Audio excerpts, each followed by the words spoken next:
నా హృదయంలో పెద్ద వాక్య అంశము, వాక్య లేఖనం, దేవుని సన్నిధి మనకు తోడుగా ఉండాలంటే మనము ఏమి చేయాలి? దేవుని సన్నిధి మనకు తోడుగా ఉండాలంటే మనము ఏం చేయాలి? ఈరోజు వాక్య పాఠ్య భాగము నిర్గమకాండం 33వ అధ్యాయం గురించి మీతో మనం రాసిపోతున్నాం. నిర్గమకాండం 33వ అధ్యాయం మొదటి నుంచి చివరి వరకు మీరు ఇంటికంతా చదవండి. ఇక్కడ ఈ వాక్యంలోకి వెళ్ళే ముందు ఇజ్రాయెల్ ప్రజల గురించి మీతో మాట్లాడాలి. ఐగుప్తులో 400 సంవత్సరములు బానిసలుగా ఇజ్రాయెల్ ప్రజలు ఐగుప్తులో ఉన్నారు. అయితే వాళ్ళ శ్రమ అనుభవించలేక, బాధపడలేక దేవునికి ప్రార్థన విజ్ఞాపన చేస్తూ, ప్రభా మాకు ఎన్నో కష్టాలు సమస్యలు ఉన్నాయి, బాధలు ఉన్నాయి, ఇరుకులు ఉన్నాయి, మమ్మల్ని తప్పించుకోవద్దు అని చెప్పి దేవుడు మొదలుపెడుతూ ఉన్నప్పుడు దేవుడు ఆ మొర ఆలకించి మోషేని నాయకుడిగా ఎన్నుకొని మోషేని ఇజ్రాయెల్ ప్రజలు నడిపించడం జరిగింది. తెలిసిన విషయం వాళ్ళకి. అయితే పోయిన వారం మనం చెప్పుకున్నాం, దేవుడి ద్వారా మాట్లాడి ఉన్నాడు. అయితే ఇజ్రాయెల్ ప్రజలు దేవుడు వినిపించిన తర్వాత 40 సంవత్సరాలు ఇజ్రాయెల్ ప్రజల్ని అరణ్యంలో నడిపించి దేవుడు వాగ్దానం చేశాడు, మేము ఎక్కడ తీసుకెళ్తున్నారు? పాలు తేనె ప్రవహించే దేశం మిమ్మల్ని తీసుకెళ్తానని దేవుడు వాగ్దానం చేశాడు. మా దేవుడు మాట తప్పని వాడని తెలుసు. అయితే ఇదంతా జరుగుతుండగా దేవుడు ఇజ్రాయెల్ ప్రజలకి అనేక విధంగా సాయం చేశాడు. మన్నాను కురిపించాడు, ఆకలేస్తే, దాహం వేస్తే బండలోంచి నీళ్ళు ఇచ్చాడు. అలాగే వారికి అన్ని విధంగా సాయం చేశాడు దేవుడు. కష్టాల్లో ఉన్న వారిని దేవుడు ఏం చేశాడంటే నడిపించాడు. అయితే వారికి అన్ని వచ్చిన తర్వాత, సమృద్ధిగా వచ్చిన తర్వాత దేవుని విడిచిపెట్టారు. వాళ్ళు దేవుని విడిచిపెట్టి ఒక బయలు దేవతను చేసుకొని, ఒక బంగారపు విగ్రహం చేసుకొని దేవుని విడిచిపెట్టడం జరిగింది. అయితే మనకు అదే దిశలో ఉన్నాం. దేవుడు మనకు ఎప్పుడు అవసరం అవుతుందంటే కష్టాల్లో, బాధల్లో, సమస్యల్లో, ఇరుకుల్లో ఉన్నప్పుడు దేవుడి దగ్గరికి వెళ్తున్నాం. అన్ని వచ్చిన తర్వాత దేవుడిని విడిచిపెట్టేస్తూ ఉన్నాం. ఇజ్రాయెల్ ప్రభు అరెస్టుగా ఉన్నారు. కష్టాల్లో విడిపించిన దేవుడు, ఇజ్రాయెల్ ప్రజల్ని తప్పించిన దేవుడు ఎప్పుడైతే వాళ్ళకి అన్ని సమృద్ధిగా వచ్చాయో, ఎప్పుడైతే వాళ్ళకి అన్ని సమకూర్చబడ్డాయో, అప్పుడు వాళ్ళు దేవుడిని విడిచిపెట్టి ఇజ్రాయెల్ ప్రజలు ఒక బంగారపు విగ్రహం చేసుకొని దాన్ని ఆరాధించడం స్టార్ట్ చేశారు. అప్పుడు దేవుడు చాలా కోపం వచ్చింది. నేను ఇంతగా చేశాను, మిమ్మల్ని విడిపించాను, రక్షించాను, కాపాడాను, కానీ నువ్వు ఏం చేస్తానంటే నన్ను విడిచిపెట్టి వేరే ఒకరిని ఆరాధిస్తారు అన్నాడు దేవుడు. అప్పుడు మాట్లాడాడు దేవుడు. చూడండి, నిర్గమకాండం 33:3. మీరు లోబడి వెళ్ళని ప్రజలు కనుక నేను మీతో కూడా రాను, త్రోవలో మిమ్మల్ని సంహరించగలేమో అని మోషేతో చెప్పెను. చూడండి, హల్లెలూయా. మీరు లోబడి వెళ్ళని ప్రజలు కనుక నేను మీతో కూడా రాను. హల్లెలూయా. దేవుడు చాలా కోపం అన్నాడు. ఇంతవరకు మమ్మల్ని నడిపిస్తే ఈరోజు రెండు కాదని వేరే వాళ్ళు వెంబడిస్తారా? కాబట్టి మీరు లోబట్లేదు కాబట్టి, మీరు నా మాట వింటారు కాబట్టి, మీరు నన్ను వెంబడించలేరు కాబట్టి మీతో నేను రాను అన్నాడు. హల్లెలూయా. మధ్యలో మిమ్మల్ని చంపేస్తా అన్నాడు. ఎంత కోపం వచ్చిందని దేవుడు అంత కోపం వచ్చింది. మనం అలాగే ఉన్నాం. ఒక్కోసారి దేవుడు మనతో ఎందుకు రావట్లేదంటే, దేవుడు మనతో ఎందుకు రావట్లేదంటే ఒకటే వాటి కారణం ఏంటంటే మన దేవుడికి లోపడకుండా మన ఇష్టానుసారంగా జీవించిన కారణం వల్లే దేవుడు మనతో రావట్లేదు. హల్లెలూయా. ఈరోజు దేవుడు నీకు ఎందుకు లేదంటే, దేవుడు నీకు ఎందుకు రావట్లేదంటే, నువ్వు దేవుడిని వెంబడించకుండా వేరే వాళ్ళని వెంబడిస్తున్నావు. దేవుడికి వెళ్ళకుండా వేరే చోటుకి వెళ్తున్నావు. దేవుని సరి విడిచిపెట్టి వేరే చోటుకి వెళ్ళడం వల్ల దేవుని కోపం వచ్చి దేవుడు మనం ఏం చేస్తున్నారు, విడిచిపెట్టేస్తున్నారు. హల్లెలూయా. దేవుడు అన్నాడు, మీరు నాకు లోపడలేదు కాబట్టి, మీరు నన్ను వెంబడించలేదు కాబట్టి, మీరు నాతో కూడా లేరు కాబట్టి నేను మిమ్మల్ని ఏం చేస్తానంటే మిమ్మల్ని విడిచిపెట్టేస్తున్నాడు దేవుడు. ఈ రోజు దేవుడు మనం విడిచిపెట్టిన కారణం ఏంటంటే మనము యేసుకి లోబడలేదండి. మనం ఎప్పుడైతే దేవునికి లోబడతామో, ఎప్పుడైతే దేవుని మాట వింటామో, ఎప్పుడైతే యేసుని వెంబడిస్తామో అప్పుడే దేవుడు మనతో ఉంటాడు, లేకపోతే మనతో ఉంటాడు. ఇజ్రాయేల్ ప్రజలు అంటాడు, నేను నీతో రాను.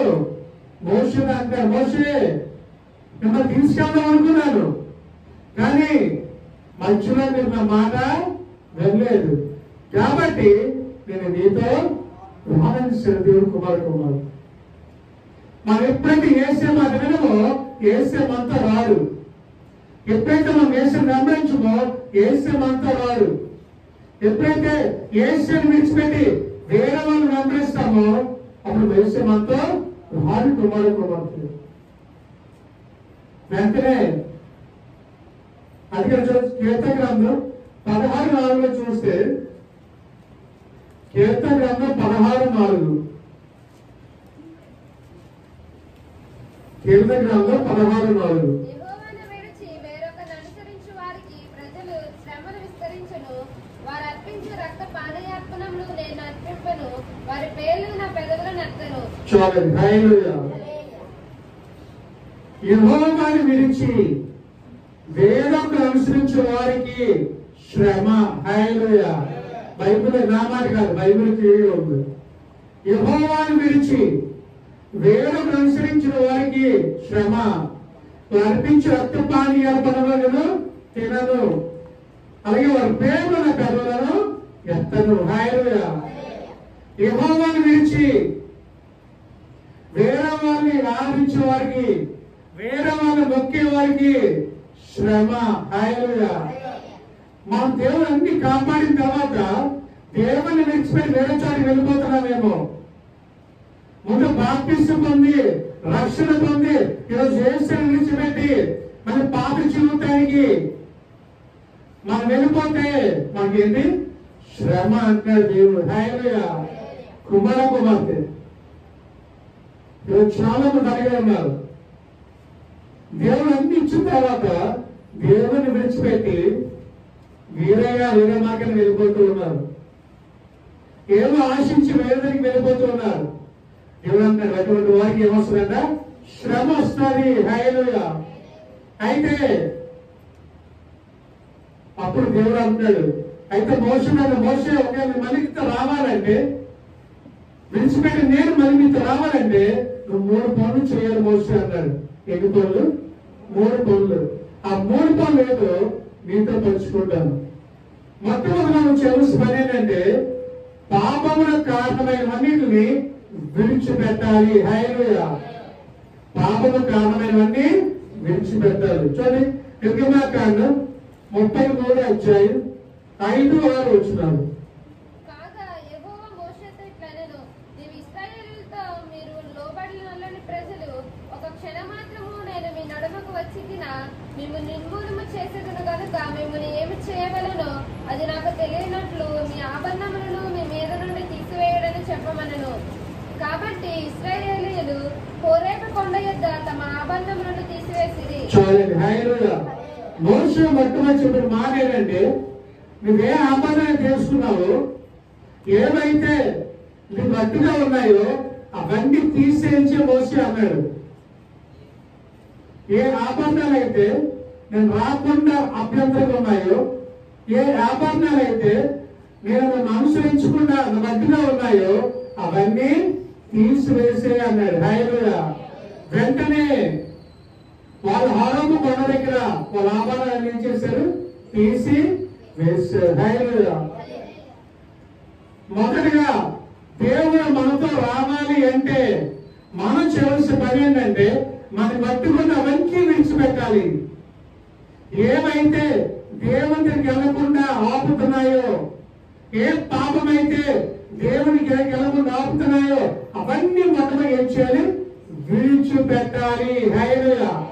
తక్కువ చెప్పండి, పాపాలు విడిచిపెట్టని చెప్పండి. తక్కువ కట్టి చెప్తాం, ఆమె చెప్తాం. ఏ ఆభరణమైతే, ఏవైతే మీకు అడ్డుగా ఉన్నాయో, దేవుడు ప్రార్థన చేయకుండా ఏవైతే మీకు అడ్డు ఉన్నాయో అవన్నీ విడిచిపెట్టాలి అన్నాడు దేవుడు. ఇజ్రాయేలు అన్నాడు, మీకున్న ఆభరణాలను తీసివేసేయండి, అప్పుడు నేను మీతో వస్తాను. ఒకే రోజు మీ ఇంట్లో టీవీ అడ్డుకుందనుకోండి, టీవీ తీసేయాలి, పక్కన పెట్టాలి. ఎందుకంటే అది దేవుడికి వెళ్ళకుండా ఆపేస్తుందేమో, దేవుడు ప్రార్థన చేయకుండా ఆపుతుందేమో. అటువంటి టీవీని ఏం చేయాలి? పూర్తిగా తీసేయాలి. అప్పుడు దేవుడు మనతో వస్తాడేమో. లేదా మీకేమైనా చెడు నష్టాలు ఉంటే, సిగరెట్ కానీ ఏదైనా త్రాగుడు అలవాటు ఇలాంటివి ఏమైనా మీ దేవుని మట్టిగా ఉంటే అవన్నీ ఏం చేయాలి? విడిచిపెట్టేయాలి. హల్లెలూయా. కుమార్తె, పాపము వల్ల వచ్చే జీతము మరణము. ఏ పాపం అయితే మీకు గట్టిగా ఉందో, ఏ పాపం అయితే మీకు అభ్యంతకరంగా ఉందో, ఏ పాపం అయితే దేవునికి వెళ్ళకుండా ఆపేస్తుందో, ఆ పాపాలన్నీ విడిచిపెడితే గాని దేవుడు మనతో రాడు. హల్లెలూయా. ఈరోజు వెళ్దాం అనుకుంటాం, కానీ ఏమో అర్థంలో మనకు వస్తూ ఉంటాయి. దేవుని దగ్గరికి వెళ్దాం అనుకుంటాం, ఏవో పాపాలు అడ్డొస్తూ ఉంటాయి. ఏమైతే దేవుని దగ్గర ఆపుతున్నాయో అవన్నీ మనం ఏం చేయాలి? విడిచిపెట్టాలి. దేవుడు దాన్ని ఇజ్రాయేలు ప్రజలారా, మీకు ఆభరణాలు ఏం చేయాలి? విడిచిపెట్టండి. అది నాకు గట్టిగా ఉన్నాయి, వెళ్ళడానికి మీ దగ్గర రాలేకపోతున్నాను, అవన్నీ తీసి పక్కన పడేయాలి అన్నాడు దేవుడు. కుమార్తె, మన పాపములు దేవునికి మనకి అడ్డుగా ఉన్నాయంట. అందుకే మన ప్రార్థనలు పరలోకం దగ్గరికి వెళ్ళట్లేదు. మన ప్రార్థన పరలోకంకి వెళ్ళాలంటే పాపం మన అడ్డుగా నిలిచేది తొలగించాలి. అప్పుడే మన దేవుడి సన్నిధికి మన ప్రార్థన చేరుతారు. కుమార్తె, ఈరోజు ఒకవేళ ఏమైతే అడ్డుగా ఉన్నాయి, ఈరోజు ఏ పాపం అయితే దేవునికి వెళ్ళకుండా ఆపుతుందో, ఏ పాపం అయితే దేవునికి వెళ్ళకుండా ఆపుతుందో అవన్నీ ఈరోజు తొలగిపోవును గాక. కుమార్తె, నువ్వు అన్నీ చర్చికి వెళ్దాం అనుకుంటావు, కానీ ఏదో అడ్డుగా వస్తూ ఉంటారు. ప్రార్థన చేద్దాం అనుకుంటావు, ఆ సమయంలో ఏదో అడ్డుగా వస్తూ ఉంటారు. అటువంటివన్నీ నువ్వు తొలగించుకోవాలి. కుమార్తె, ఒక ఆదివారం ఇంటికి చుట్టాలు వస్తావు అనుకోండి, ముందుగా చెప్పారు ఆదివారం రావద్దు, మిగతా రోజులు పెట్టాను. ఇది వాళ్ళు రావడం చర్చి రాలేమనుకుంటారు. మేము వచ్చినా సరే చూడండి చర్చి వెళ్ళిపోయారు, మేమంటే అక్కడ ప్రేమ లేదనుకుంటారు వాళ్ళు. మా ప్రాబ్లం మాకు తెలియదు, మనం రాలేము. కొన్ని ఉంటాయి, అంటే ఏమైతే మనకి దేవునికి ఎలా దాపుతున్నాయో వాటి నుంచి దూరంగా వెళ్తే కానీ దేవుడు మన దగ్గరికి రాలేడు. కుమార్తె, కానీ మొట్టమొదటిగా మనం చేయవలసిన పని ఏంటంటే మనం పట్టుకున్న అవన్నీ తొలగించుకోవాలి. ఏ ఆభరణమైతే అడ్డుగా ఉందో, ఏ బలహీనత అడ్డుగా ఉందో, ఏ పాపమైతే మన దేవుడికి ఆపుతుందో అవన్నీ దూరంగా వెళ్తే తప్ప దేవుడు మనతో రాడు. కుమార్తె, అన్ని విడిచిపెట్టాలి, అప్పుడు దేవుడు మనతో వస్తాడు. శిష్యులు ఆ జాలను బట్టే చేపలన్నీ విడిచిపెట్టారు, అవన్న వలలు విడిచిపెట్టారు, పడవలు విడిచిపెట్టారు. అవన్నీ విడిచిపెట్టి ఎవరిని వెంబడించారు? దేవుడిని వెంబడించారు. హల్లెలూయా. కాబట్టి దేవుడు వాళ్ళని విడిచిపెట్టలేదు. మనం కూడా అటువంటివన్నీ విడిచిపెట్టాలి, అప్పుడు మనం ఆశీర్వదించబడతాం. కాబట్టి కుమార్తె, ఇశ్రాయేలు ప్రజలు దేవుడు రావాలంటే ముందు వారు చేసిన పాపాన్ని విడిచిపెట్టాలి, ఆ విగ్రహాలను విడిచిపెట్టాలి. దానియేలు అంటాడు, నేను రాజు తీసుకొచ్చినవన్నీ దానియేలు పెట్టు, దానియేలు అంటాడు నేను అదేమి తిన్నా అంటాడు. దానియేలు ఒకటే మాట అంటాడు, మీరు అర్పించే పానీయాలు నా వద్దు, మీరు ఇచ్చేదేమి తిన్నావు. రాజుకి ఏమైనా మామూలు పెడతారండి చెప్పండి? రాజుకి ఏమైనా పెడతారు? శ్రేష్టమైన పెడతారు, మంచి ఆహారం పెడతారు. అటువంటి ఆహారం ఎందుకు వద్దానంటే ఆ కాలంలో రాజుని పెట్టే ముందు విగ్రహానికి పెట్టేవారు ఆహారం. ముందు అక్కడ పెట్టి తీసుకొచ్చి భోజనం పెట్టేవారు. అందుకని దానియేలు ఇది నా దేవుడికి హేయముకరము కాబట్టి నేను తిన్నన్నాడు. చాలా మంది అంటారు కొన్ని తినండి అంటారు, మా కొద్దిగా నేను కొన్ని పెట్టలేదండి అక్కడ, ఇది సపరేట్ అంటే అంటారు. అంటారా? అక్కడ ఏం పెట్టలేదండి, ఈ మామూలు కోసం సపరేట్గా చేసాం. కుమార్తె చాలా మంది అనుకుంటారు తినకో, బైబిల్ ఉంది అది మనము తినకూడదు అది క్లియర్ గా ఉంది. ఏముందని తింటే ఏమైపోతుంది అంటారు. అది దేవునికి విరోధం, దేవునికి హానికారం. అది తిన్న వల్ల ఏముందంటే దేవుడు మన దూరంగా వెళ్ళిపోతాడు. ఏముందండి కొద్దిగా కదా తింటే ఏమైపోతుంది? నన్ను అయితే అడగారండి, పక్క నుంచి వెళ్ళిపోతారంటే కుమారు అది మనకి హానికరం. దేవుడు అంటున్నాడు ఇక్కడ, మీకున్నవన్నీ విడిచిపెట్టండి, నన్ను మీరు వెంబడించండి. హల్లెలూయా. అప్పుడు మిమ్మల్ని ఏం చేస్తాను? మీకు తోడుగా నేను వస్తాను, మీరు అనుకున్న ప్రదేశం మిమ్మల్ని తీసుకెళ్తాను. రెండోదిగా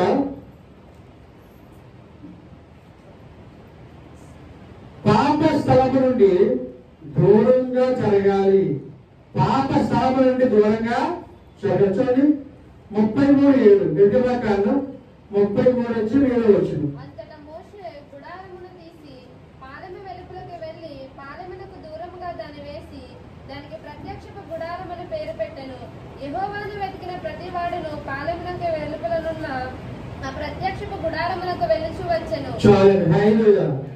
మోషే ఏం చేశాడు? దూరంగా పారవేస్తాడు, అంటే ఆ స్థలముని శుభ్రపరిచాడు. పాప స్థలం నుంచి దూరంగా వెళ్ళిపోయి ఏ విగ్రహాన్ని పెట్టారో ఆ స్థలాన్ని నుంచి దూరంగా వెళ్ళిపోయారు. అక్కడ గుడారం పెట్టారు దేవునికి. దానికి ఈరోజు ప్రత్యేక గుడారం అని పేరు పెట్టడం జరిగింది. అందరూ ఆ గుడారం వైపు వెళ్ళిపోయారు కుమార్తె. రెండోదిగా మనం ఏ స్థలంలో అయితే ఉన్నామో, ఏ స్థలంలో అయితే పాప ప్రేరణ కలుగుతుందో ఆ స్థలం నుంచి దూరంగా పారిపోవాలి. హల్లెలూయా అంటాడు, ఈ శరీరం నుంచి దూరంగా పారిపో అంటాడు. ఏసేపుని రాణి ఏం చేస్తుంది? ప్రలోభం చేస్తుంటారు రమ్మని, కానీ ఏసేపు ఏం చేస్తాడు? దూరంగా పారిపోతాడు. హల్లెలూయా. ఏ స్థలం అయితే మన ఆత్మీయ పాడు చేస్తుందో, ఏ స్థలం అయితే మన ఆత్మీయ జీవితం దిగజారుస్తుందో ఆ స్థలం నుంచి మనం దూరంగా పారిపోవాలి. హల్లెలూయా. దేవుడు మనతో రావాలంటే మనం పాపపు స్థలంలో ఉంచకూడదు, పాపపు స్థలంలో కూర్చోకూడదు, ఆ ప్రదేశంలో మనం నడవకూడదు. హల్లెలూయా. అలా నడిస్తే దేవుడు మన దగ్గరికి రాడు. కుమార్తె అంటా రమ్మని, కానీ మనం వెళ్ళకూడదు. ఈ ఒక్కసారి ఏంటి అంటారు, ఏమవుతుంది పర్లేదు అంటారు.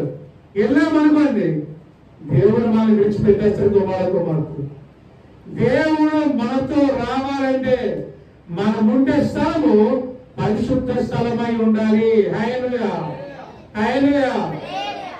మనం కూర్చునే స్థలము, నిలబడే స్థలము, మాట్లాడే స్థలము పరిశుద్ధమై ఉండాలి. ఇప్పుడు పాపముతో ఉన్నవాడు ఉంటే మనకు ఏమంటారు? పాపాత్ములు అంటారు. ఇప్పుడు గొడవాడుతుడికి వెళ్ళామనుకోండి, మనకు అందరూ కలిపేస్తారు కదా. అక్కడ ఉన్నామంటే మనకు అందరూ సమానం అనుకుంటారు. చాలా మంది వెళ్తారు, పైగా పలానా వాళ్ళు రమ్మన్నారండి, బంధువులు వెళ్ళకపోతే బాగోదు, వెళ్ళకపోతే ఫీల్ అవుతారేమో, వారు ఫీల్ అవ్వచ్చు, కానీ దేవుడు ఫీల్ అయితే ప్రమాదం కదా. దేవుడు ఏమన్నాడు? అటువంటి ప్రదేశం మీరు వెళ్ళొద్దు అంటున్నాడు. కదా మనం ఏంటంటే వాళ్ళు ఫీల్ అవుతారని మనం వెళ్తున్నాం, దేవుడు మనకు దూరంగా వెళ్ళిపోతూ ఉన్నాడు. కుమార్ ఇశ్రాయేలు ప్రజలు అన్నాడు, ఇశ్రాయేలు ప్రజలారా ముందు మీరేం చేయాలంటే ఈ స్థలాన్ని విడిచిపెట్టాలి ముందు. ఎందుకంటే ఇది మంచి స్థలము కాదు, ఇది నాకు ఏకమైన స్థలము, ఇది పరిశుద్ధమైన స్థలము కాదు. ఇమ్మీడియట్ గా ఇవన్నీ నన్ను విడిచిపెట్టండి అన్నాడు దేవుడు. మనము కూడా దుష్టులాలోచన బాగుందా, పాపుల మాట వినక అపహాస్యులు కూర్చున్న చోట కూర్చుండగా. అయితే ఏం చేయాలి? దివారాత్రులు ధర్మశాస్త్రాన్ని ధ్యానించాలి. అది అనుకుంటాడంట, ఆకువాడిగా తన కాలమందు ఫలమిచ్చు చెట్టు వలె ఉండను, అతను చేయందంతయు సఫలమవును. హల్లెలూయా. కుమార్ ఏమన్నాడు? దుష్టుల దగ్గర కూర్చోకూడదు, నిలబడకూడదు, అపహాస్య దగ్గర వెళ్ళకూడదు. ఎందుకంటే అది యేసుకి ఇష్టమైన ప్రదేశాలు. ప్రభువుకి ఏమైతే ఇష్టముండవో మనకు కూడా ఇష్టం ఉండకూడదు. ఏమి చేసేకి ఏదైతే ఇష్టమో అది మనకి ఇష్టంగా ఉండాలి. హల్లెలూయా. సో కుమార్తె రెండోదిగా మన ఎక్కడ ఉండకూడదు? పాపపు స్థలములో ఉండకూడదు, పాపము చేసేవారికి వెళ్ళకూడదు, పాపం చేసేవారితో మాట్లాడకూడదు. నువ్వు చెడవటి లేకపోవచ్చు, నీకు మొండలవాటి లేకపోవచ్చు, కానీ షాపింగ్ నుంచి ఏమనుకోవడం చెప్పండి. అంతే కదా, మీకు మొండలవాటి లేదు కాదట్లేదు, ఎప్పుడు తాగలేదు, కానీ అక్కడ నుంచున్నాం అనుకో. ఇదేంటి ఎక్కడ నుంచున్నాడు? ఈ షాపింగ్ అంటే మనిషి ఎలా ఆలోచిస్తారంటే మనం చేస్తున్న రైట్ అవ్వాల్సి మనం ఉన్న ప్రదేశాన్ని బట్టి మనం చట్టంలో చెప్పేస్తారు అంతే. నువ్వు సినిమా హాల్ దగ్గర నుంచో, సినిమాకి వెళ్ళవసరం లేదు, సినిమా హాల్ దగ్గర నుంచుంటే చాలు. ఏంటి సినిమా హాల్ దగ్గర నుంచున్నాడు, సినిమాకి వెళ్తున్నాడేమో అని ఆలోచన వస్తాడు వాళ్ళు. అంటే ఆ ప్రదేశం కూడా మనం వెళ్ళకూడదు, అక్కడ నుంచోకూడదు. నుంచుని చూసేవాడికి మనకు ప్రాముఖ్యం ఏమో ఆలోచన వచ్చేస్తుంది. అడిగాడు, పాపపు స్థలముల దగ్గర మనం ఉండకూడదు, ఆ ప్రదేశం దగ్గర మనం వెళ్ళకూడదు. కుమారుడు అదన్నాడు.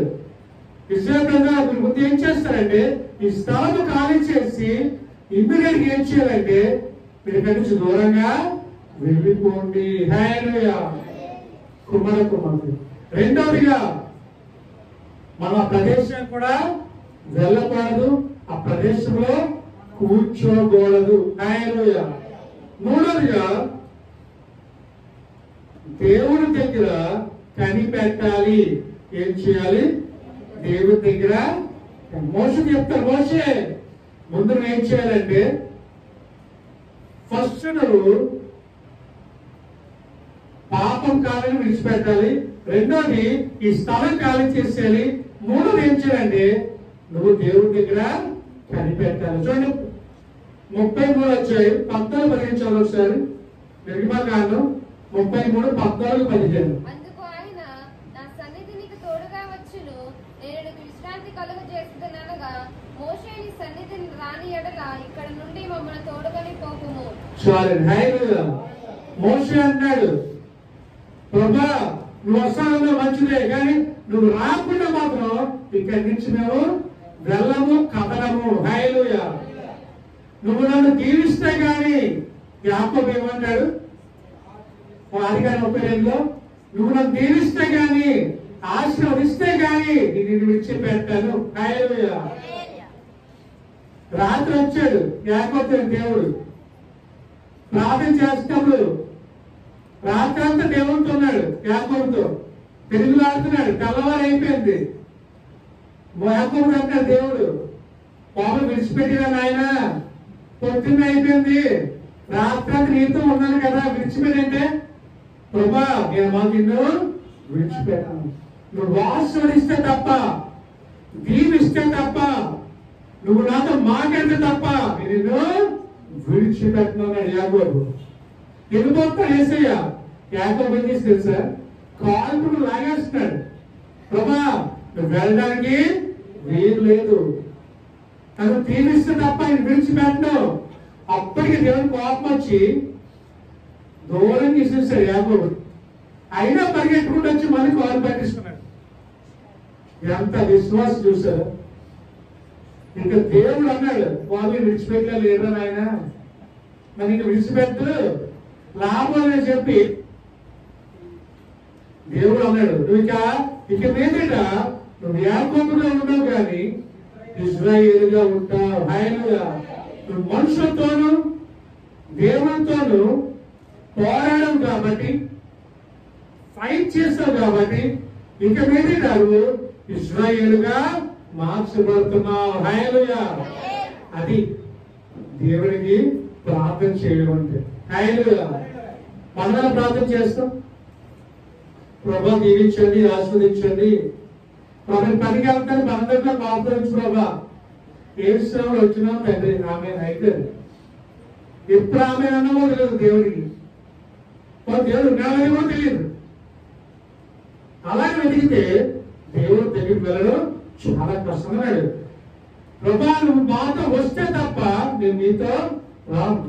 ఖచ్చితంగా నేను బయలుదేరుతున్నావు, నువ్వు నాతో రావాలి ప్రభా. నువ్వు ఎక్కడికి వెళ్తున్నామో అక్కడి వరకు నువ్వు మాతో రావాలి అన్నాడు మోషే. లేకపోతే నేను మాత్రం ఇక్కడి నుంచి కదలం అంతే. నువ్వు అన్నా వాళ్ళకి దేవుని చెప్పినా, ప్రభా నువ్వు నాతో వస్తే తప్ప ఇక్కడి నుంచి వెళ్ళను ప్రభా, నువ్వు దీవిస్తే తప్ప నేను లేక ప్రభా, నువ్వు నన్ను ఆశీర్వదిస్తే తప్ప నేను విడిచిపెట్టను ప్రభా. అదే లోక స్వార్థ పద్ధతిలో విసుగుగా ప్రార్థన చేయాలి. హల్లెలూయా. ఎలా ప్రార్థన చేయాలంట చెప్పండి గట్టిగా. గట్టిగా చెప్పండి. గట్టిగా ఇంకా చేస్తున్నాం అలాగా. విసుగుగా ప్రార్థన చేయాలి. దేవుడు దీవించే వరకు, ఆశీర్వదించే వరకు సంవత్సరం కావచ్చు, 2 సంవత్సరాలు కావచ్చు, 3 సంవత్సరాలు కావచ్చు, 10 సంవత్సరాలు కావచ్చు, ఎన్ని సంవత్సరాలు సరే విశ్వగా ప్రార్థన చేయాలి. యాకోబు వలె దేవుడు దీవిస్తే తప్ప ప్రభా ఈ విడిచిపెట్ట ప్రభా ప్రార్థన చేయాలి. మోషే ప్రభా నువ్వు మాతో వస్తే తప్ప ఇక్కడి నుంచి మేము వెళ్ళం ప్రభా అనే వారిగా మనం ఉండాలి. కుమార్తె దేవుని దగ్గర కనిపెట్టాలి. మీకు ఎన్నో సమస్యలు ఉన్నాయి, ఎన్నో బాధలు ఉన్నాయి, ఎన్నో ఇరుకులు ఉన్నాయి, ఎన్నో ఇబ్బందులు ఉన్నాయి, చెప్పుకోలేని సమస్యలు ఉన్నాయి. ఆ సమస్యలకి విడుదల కావాలంటే నువ్వు చేయవలసిన పని ఏంటంటే దేవుని దగ్గర కనిపెట్టాలి, దేవుని కొరకు ఎదురు చూడాలి. కానీ మనకి అలవాటు ఏంటంటే ఎదురు చూడటం అలవాటు ఉండదు. వెంటనే అయిపోవాలి కదా పనులన్నీ. ఈరోజు ప్రార్థన చేస్తే అప్పుడు పని వచ్చేయాలి, ఈరోజు ప్రార్థన చేస్తే పొద్దున మారిపోవాలి, ఈరోజు ప్రార్థన చేస్తే అప్పుడు జ్వరం తగ్గిపోవాలి. లేకపోతే ఏం దేవుడు అంట అంతేనా? ఏ ప్రార్థన చేస్తే దేవుడు ప్రార్థన ఆగించలేదు, ఏం దేవుడు రా బాబు అసలు నమ్ముకున్నాను. కుమారు అబ్రహాం వెయిట్ చేయలేదా? ఎన్ని సంవత్సరాలు వెయిట్ చేసిన అబ్రహాం చెప్పండి. ఎన్ని సంవత్సరాలు తెలుసు కదా మీకు? 25 సంవత్సరాలు వెయిట్ చేశారండి. దేవుడు మాట ఇచ్చిన తర్వాత కుమారుడి కోసం 25 years వెయిట్ చేశాడు. అంటే అంత ఓర్పు మనకు ఉండాలి. ఉందా మనకి? పక్కువ చెప్పండి, ఓర్పుగా ఉండాలని చెప్పండి. పక్కువ ఆమె చెప్పండి ఒకసారి. ఉందా ఓర్పు మనకి? వెంటనే అయిపోవాలి, లేకపోతే పొద్దునకి అయిపోవాలి. రాత్రి ప్రార్థన చేస్తే, లేకపోతే అయ్యగారు ప్రార్థన దేవుడు ఆలోచించు. నాకు వెళ్ళిపోతారు, అయ్యగారు ప్రార్థన ఆలోచించు కదండి. ఇక్కడ అయ్యగారు వెళ్ళిపోతే ఇంకో అయ్యగారికి వెళ్ళిపోతాం. అయ్యగారు ప్రార్థన ఆలోచించకపోతే మంత్రాలకి అక్కడ వెళ్ళిపోతాం. ముందు మనలో అయినా దేవుడు వెళ్ళిపోవడం నీకేముంది? నీకు చెప్పు తప్పుతుంది నమ్మకం అయినప్పుడు కేర్ హాస్పిటల్ జాయిన్ అయితే కేజీ జాయిన్ అయితే అప్పుడు ఎక్కడ జాయిన్ అయినా ఉంటే నీలో నమ్మకం లేదు. ముందు కుమార్తె నీలో విశ్వాసం ఉంటే ఎక్కడైనా అద్భుతం చూస్తావు. ఎక్కడికి వెళ్ళవసరం లేదు, నువ్వు ఉన్న ప్రదేశం చాలు. దేవుడు ఏమంటాడు, నేను అక్కడ ఉంటాను అనలేదు కదా, అక్కడ ఉంటే నేను ఉండను అనలేదు కదా. ఎక్కడైతే కూడి ఉంటారో అక్కడ నేను ఉంటాను, వార్తను మాట్లాడతాను. హల్లెలూయా. మోషే అన్నాడు, ప్రభా నువ్వు మాతో వస్తే తప్ప, నువ్వు మాతో నడిస్తే తప్ప ఇక్కడి నుంచి మేము వెళ్ళమంతే. నువ్వు అని ప్రభా నువ్వు నాతో వస్తే తప్ప ఇక్కడి నుంచి నువ్వు ఊరు వెళ్ళ ప్రభా. ప్రభా నేను డ్యూటీకి వెళ్తాను, నువ్వు నాతో వస్తే తప్ప ఇది డ్యూటీకి వెళ్ళ ప్రభా.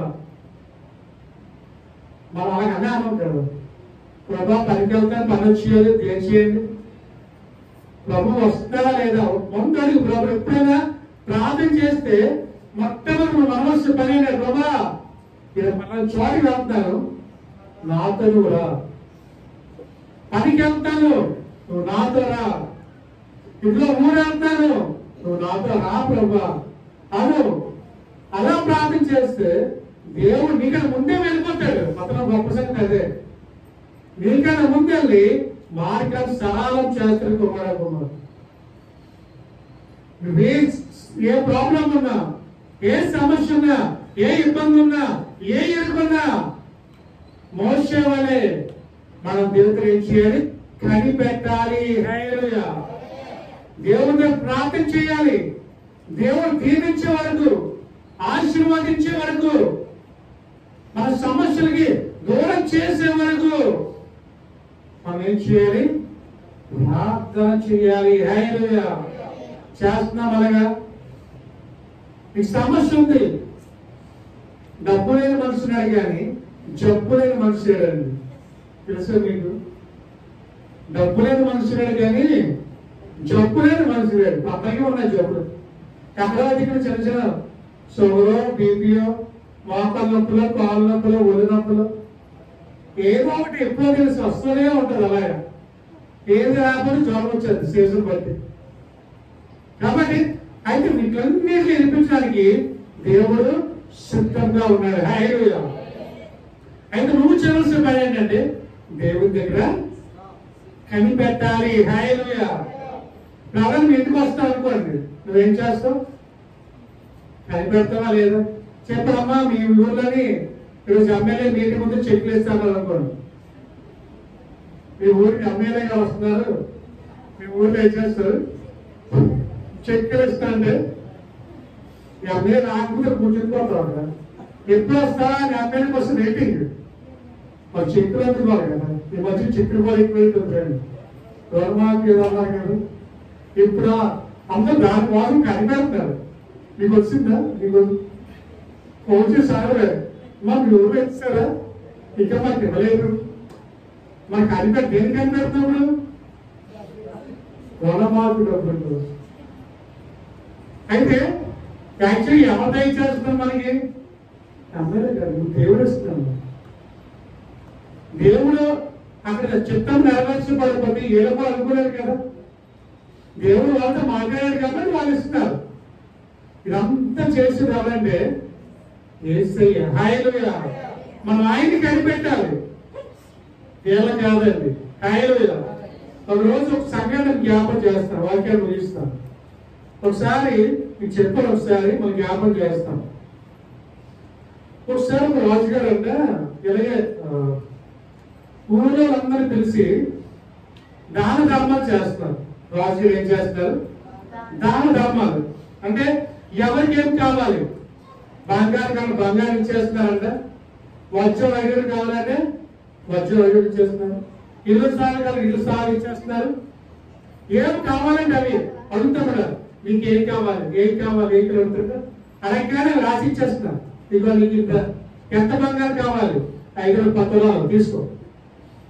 ఎన్ని వజ్రాలు కావాలి, 10 వజ్రాలు తీసుకొస్తే ఇచ్చేస్తున్నారు. 5 అలాగే రాజులు అందరూ పనిచేస్తున్నారు. ఎవరికి కావాల్సిన పట్టుకెళ్ళిపోతాం. నాకు ఇవేం వద్దు, ఇల్లు స్థలం కదా ఇల్లు స్థలం ఇచ్చేస్తాను. ఎవరికి వాళ్ళు తీసుకెళ్ళిపోతే ఎవరు వచ్చిన మాత్రం రాజుగారి దగ్గర నుంచి ఉండిపోయారు. అలాగే ఏం అడగట్లేదు, ఏం తీసుకోవట్లేదు. అందరూ అయిపోయారండి, అందరికీ ఇస్తారు. మొత్తం ఖాళీ, మందిరంతా ఖాళీ అయిపోయాడు. యవనస్తులు రాజులు అడిగారండి, ఏం బాబు అందరూ అడిగినవన్నీ పట్టుకెళ్ళిపోయారు, నువ్వేంటి ఏం పట్టుకెళ్ళట్లేదు, నీకేం వద్దా అన్నాడు. అయ్యా నాకు ఇవేం వద్దు కానీ మీరే మా ఇంటికి వచ్చేది అన్నాడు. ఏమన్నాడు? మీరే మా ఇంటికి వచ్చేది. ఏమంటే ఇవన్నీ ఇచ్చింది మీరే కదా, మీరే వచ్చేస్తే మా ఇంట్లోకి వచ్చేస్తాయి కదా అన్నాడు. హల్లెలూయా. అలాగే యేసయ్య ఇచ్చేవి కాదు మనకు కావాల్సింది, యేసయ్య మన ఇంట్లోకి వచ్చాడు. హల్లెలూయా. యేసయ్య మన ఇంట్లోకి వస్తే అవన్నీ మన ఇంట్లోకి వచ్చేస్తాయి. అలాగే దేవుడిని అడగాలంట, ప్రభా నాకు ఇవే వద్దు, నువ్వే వచ్చావు మా ఇంటికి. ప్రభా ఏమంటే నువ్వు ఉంటే అన్ని ఉన్నట్టే కదా ప్రభా, అన్ని ఉన్నా కానీ ఏమీ లేనట్టు, యేసయ్య ఉంటే చాలు అన్నీ ఉన్నట్టే. హల్లెలూయా. మోషే ప్రభా నాకేమొద్దు, నువ్వు వెళ్ళే ప్రదేశం వచ్చే చాలు, నువ్వు వస్తే చాలు ప్రభా, మాకు అన్ని వచ్చినట్టు. నువ్వు దేవుని అన్న ప్రభా నాకేమొద్దు, నువ్వు వచ్చా మా ఇంటికి చాలు, నువ్వు ఉంటే చాలు మా ఇంట్లో. జక్కి ఇంట్లోకి ఎవరు లేరు చెప్పండి, పొట్టి జక్కి ఇంట్లోకి ఎవరు లేరు, యేసయ్య వెళ్ళారు. అపవిత్రంగా ఉన్నాం, జక్కియ పవిత్రుడిగా మార్చబడ్డాడు. హల్లెలూయా. వారి ఇంటికి ఏమొచ్చిందంటే రక్షణ వచ్చింది. హల్లెలూయా. ఈరోజు మీ ఇంట్లో రక్షణ కావాలంటే, ఈ ఇంట్లో అద్భుతాలు జరగాలంటే ముందు మీ ఇంట్లోకి ఎవరు రావాలి? యేసయ్య వచ్చారు. హల్లెలూయా. అలా వస్తే చాలు అన్ని జరుగుతాయండి. అయితే నువ్వు చేయవలసిందే ఆయన రాక కొరకు నువ్వు కనిపెట్టాలి. ఇప్పుడు మనం అందరం కనిపెడుతున్నాం ఆయన రెండో రాకల కొరకు. శబ్దపాటు మనసు కలిగి ఉండండి అంటున్నాడు. మనం కృపయుగంలో ఉన్నాం, అంటే చివరి గడియల్లో ఉన్నాం. యేసు ఎప్పుడైనా వచ్చేయచ్చు. మనం ఎలా ఉండాలి? కనిపెట్టాలి దేవుని కొరకు. ప్రభా ఇదో నేను సిద్ధంగా ఉన్నాను, నువ్వు ఎప్పుడు వస్తావో అప్పుడు రండి, మా ఇంట్లో రండి ప్రభా. ఏమడగాలి? ప్రభా ఈ రోజు మా ఇంట్లోకి రండి, మా ఇంట్లో భోజనం చేయండి, మీకోసం ఆహారాన్ని సిద్ధపరిచున్నాం, మీరు మా ఇంటికి రండి ప్రభా. అది ఎప్పుడైతే వేసే పిలుస్తావో మీ ఇంట్లో అద్భుతాన్ని చూస్తావు కుమారుడు. ఈరోజు దేవుడు నీతో రావాలంటే 3 విషయాలు చేయాలి. మొట్టమొదటిగా పాపాన్ని విడిచిపెట్టాలి, రెండోది పాప స్థలం విడిచిపెట్టాలి, మూడోది దేవుని దగ్గర కనిపెట్టాలి. హల్లెలూయా. ఈ 3 చేస్తే చాలు, దేవుడు సన్నిధి మీతో ఉంటుంది కుమారుడు. ఇశ్రాయేలు ప్రజలు దేవుని విడిచిపెట్టడం వల్ల శ్రమ వచ్చింది. మళ్ళీ అదే ప్రజలు తప్పు తెలుసుకొని దేవుని దగ్గర వెళ్తే దేవుడు మళ్ళీ వారిని తోడుగా ఉండి వాళ్ళని పాలితులు భావించి దేశం నడిపించాడు. హల్లెలూయా. ఈరోజు ఈ స్థితి ఉంది. అన్ని వచ్చే దేవుడు మర్చిపోతున్నావా? కడుపు నిండితే దేవుడు మర్చిపోతున్నావా? ఇంట్లో అన్ని ఉన్నా దేవుడు మర్చిపోతున్నావా? అలాగే మర్చిపోతుంది శ్రమ. ఏ స్థితిలో ఉన్నా, ఏ పరిస్థితిలో ఉన్నా నువ్వు ఉంటున్నప్పుడు చాలు, నువ్వు మాట్లాడితే చాలు, నువ్వు చూపు చూస్తే చాలు.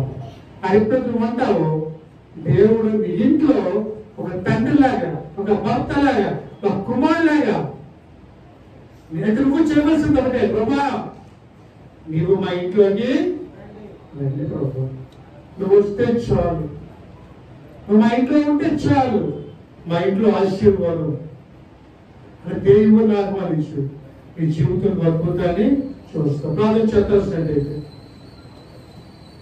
దేవుడు అంతా మాట్లాడుతుంది, ఆ పరిస్థితులు దేవుడు బాధపరుస్తుంది. ప్రార్థన చేద్దాం 1 నిమిషాలు. ఈరోజు దేవుడు మన హృదయాలతో, పరిశుద్ధ దేవుడు మన హృదయాలతో మాట్లాడుతున్నాడు. ప్రభా నిజమే ప్రభా, ప్రభా ఈ పాపాలు విడిచిపెట్టలేకపోతున్నానేమో తండ్రి, అందుకే నాతో రాలేదేమో ప్రభా, నాకు ఏవైతే అడ్డుగా ఉన్నాయో, ఏవైతే నాయన ఈ దగ్గరికి వెళ్ళకుండా ఆపుతున్నాయో అవన్నీ తొలగించి ప్రభావం ప్రార్థించారు. ప్రభా ఏ పాపం అయితే నాయన నాకు గట్టిగా ఉండిపోయింది నాయన, ఇక ప్రార్థన చేయకుండా ఏదైతే నాయన నన్ను ఆటంకపరుస్తుందో అవన్నీ తొలగించి ప్రభావం ప్రార్థన చేయాలి.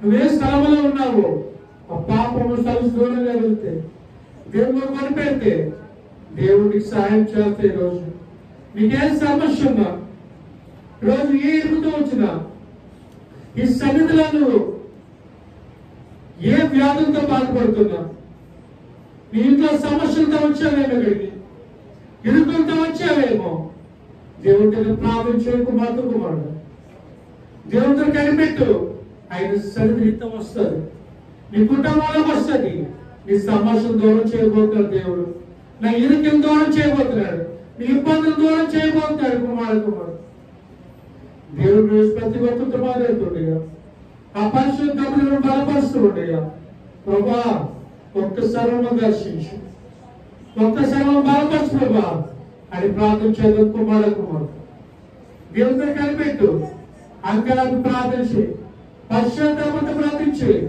దేవుడికి దొంగతనం చేయబోతున్నాడు ఆశ్చర్యాలు చేయబోతున్నాడు ఈరోజు పరిశుద్ధులని వేలాది దూతలతో భక్తులతో కొనియాడబడుచున్న యేసయ్య నీకు ప్రభా ఈ రోజు నువ్వు మాట్లాడిన దాన్ని బట్టి నీకు నిజమే ప్రభు నువ్వు మాతో రావాలంటే మా పాపాన్ని విడిచిపెట్టాలి నాయన నువ్వు మాతో రావాలంటే పాపకు స్థలమును విడిచిపెట్టాలి నాయన నువ్వు మాతో రావాలంటే నాయన నీ కొరకు కనిపెట్టాలి ప్రభా ఈ మూడు చేస్తే నువ్వు మాతో వస్తావు తండ్రి ప్రభా ఈ రోజునైనా ఎవరి జీవితంలో అయితే నీ దగ్గరికి వెళ్లకుండా అడ్డులో ఉన్న ప్రతి పాపం కోరని ఈరోజు తొలగించుకు కాక నాయన పాప స్థలం నుంచి దూరంగా తీసుకెళ్తూ కాక నాయన ప్రభా మా సంఘంలో ప్రతి కుమార్తె మీ కొరకు కనిపెట్టే వారిగా ఉంచిన ఆయన ప్రభా ప్రతి ఒక్కరు మాట్లాడుకుంటున్నారు తండ్రి ప్రభా ఈ రోజు నుంచి ప్రభా వాక్యానుసారంగా నడవడానికి వాక్యాన్ని జీవించడానికి